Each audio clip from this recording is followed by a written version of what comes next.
Welcome to the Slop Farm. Enjoy the video.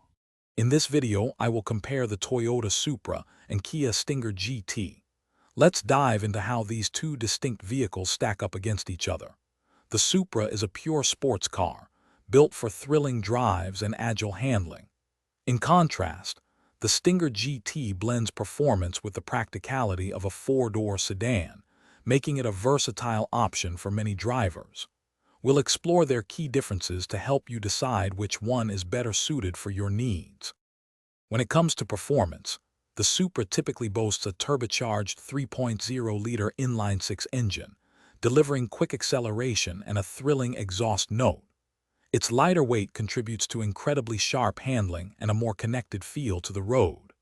The Stinger GT, on the other hand, often comes with a twin-turbo 3.3-liter V6, offering robust power and a smoother, more composed ride, especially at higher speeds or over varied terrain.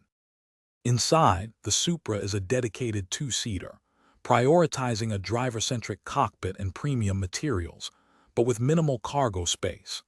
The Stinger GT, however, is a four-door sedan, comfortably seating 5 adults and offering significantly more cargo room, making it far more practical for daily life or family use.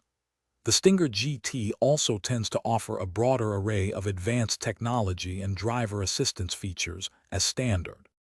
Considering value, the Toyota Supra generally commands a higher starting price, reflecting its specialized sports car nature. The Kia Stinger GT often presents a compelling package, delivering impressive performance and practicality at a more accessible price point. If you prioritize pure driving thrills and a focused sports car experience, the Supra is your pick.